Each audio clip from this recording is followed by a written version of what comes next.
आनी तो जाएगी, लेकिन मेरे जैसे करोड़ों युवाओं के आवाज की और लोकतंत्र की हत्या तो नहीं होगी मेरी आवाज की वजह से।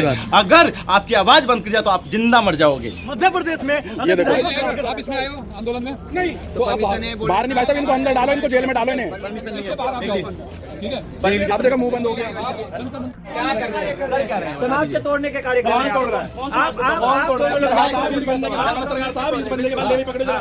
पत्रकार साहब ऐसा पकड़ो जरा, ये बताइए समाज को तोड़ने के कार्य क्या समाज तोड़ दिया अंदर आया, समाज नहीं तोड़ा। बंदे ने मेरी बात सुनो, ये जो व्यक्ति है ना, ये जो बंदा है, ये जो व्यक्ति है अंदर आकर के बातें कर रहा है, इसको किसी ने अंदर बुलाया? भाई बताओ, अगर अभिव्यक्ति की आजादी है या नहीं? आप बताओ, अभिव्यक्ति की आजादी है या नहीं? अभिव्यक्ति की आजादी है या नहीं? इनको छोड़ देंगे हम लोग अंदर।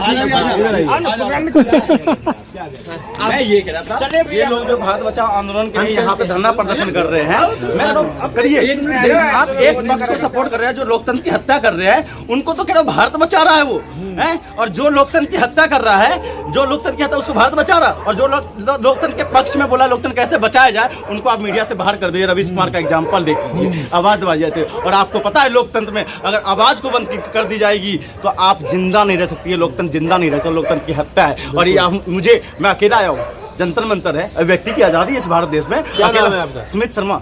अच्छा, मैं अकेला कहीं भी घूम सकता हूँ, लेकिन मैं अकेला, मैं 4 लोग। शर्मा जी को भी यूनिफॉर्म सिविल कोड से दिक्कत है? सर शर्मा जी क्या होता है सर? मैं इस देश का नागरिक नहीं है सर। शर्मा जी क्या होता है? आप तो शर्मा जी नहीं है। आप शर्मा जी हूँ, आप इसका मतलब जातिवाद ला रहे। मैं बहुजन की बात समाज। भैया शर्मा जी बोलना गलत है? नहीं, बोलना गलत नहीं है। आपने कहा शर्मा जी हो के, आपने क्या बोला? मैं गॉड जी हूँ, आप शर्मा जी हो, क्या दिक्कत है इसमें? तो कोई दिक्कत ही नहीं हुई, तो मैं कोई दिक्कत ही नहीं है। मैं बोल रहा हूँ शर्मा जी को भी दिक्कत हो गई। अरे शर्मा जी का क्या मतलब है? अरे देश में, आप इस देश का नागरिक है, मैं भी इस देश का नागरिक हूँ। उसमें शर्मा, चौधरी, उसमें कोई दलित, महादलित, आदिवासी, हिंदू, मुसलमान का क्या मतलब रह गया इस देश में? लोकतंत्र का मतलब है सेक्युलर देश, और सेक्युलर देश में सबको समानता का अधिकार अपनी बात रखने का। लेकिन इस देश में मैं अकेला गया, अपने मीडिया को बाइट दे रहा था, उन्होंने क्या कहा, आप आंदोलन को। आपको क्या दिक्कत है यूनिफॉर्म सिविल कोड से? दिक्कत ये है, आज जो हमारी मांग कर रहा है, करने दीजिए। मांग कर रहा है तो आप उसमें किसी को आप अपमान करोगे क्या?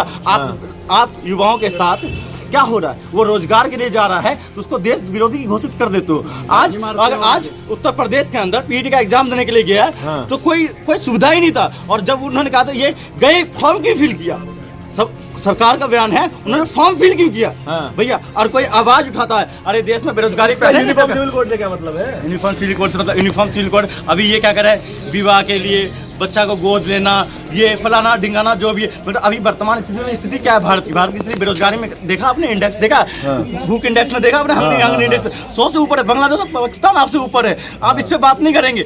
आप देश में लोकतंत्र को, जज क्या कहता है, पटना हाई कोर्ट का जज ने क्या कहा था आपको पता है? कि बुलडोजर नहीं चलना चाहिए, ये तो संविधान की हत्या है, फिर तो न्यायालय को बंद कर दो, न्यायालय को बंद करो। अरे भैया, आपको बात रखने का हक लोकतंत्र ने और संविधान ने और सदन ने दिया है, लेकिन इसका मतलब नहीं कि तानाशाही से लागू कर दो। आपने किसान बिल को लागू कर दिया, जब किसान 1 साल तक सड़कों में बैठे हुए थे और 700 किसानों की शहादत हो गई थी। वो सड़कों में गर्मियों में ठंडियों में ऐसे ही बैठे हुए थे, और आपने बाद में उनको क्या कह दिया था? खालिस्तानी है, ये पाकिस्तान परस्त लोग है, ये अरब से आए लोग है, ये क्या नक्सली है, और अर्बन कंट्री है, रूरल टेररिज्म है, क्या फलाना ढिकाना से आपने क्या इंडिकेट किया था? और बाद में प्रधानमंत्री मोदी जी क्या कहा आपने? तो देखा होगा किसान बिल में क्या कहा?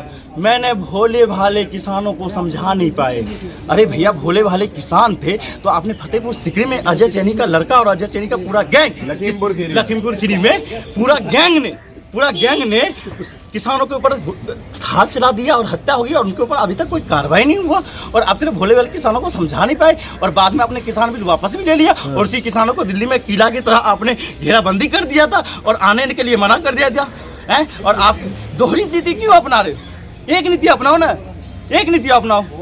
आप किस चीज के लिए आए थे? भारत को विश्व गुरु बनाने के नाम के आए थे, भारत को टुकड़े टुकड़े करने के लिए नहीं आए थे। आप कितना अखंड भारत की बात करते हैं, हर बात में मुसलमान आ जाता है, हर बात पे पाकिस्तान आ जाता है। भारत की बात, अगर मैं कॉलेजों में जाऊंगा, अगर मैं बात करूंगा चांसलर कोई अन्याय का काम करता है तो वहाँ भी हिंदू आ जाता है। अरे भैया, शिक्षण संस्थान में हिंदू मुसलमान कब से आ गया भैया?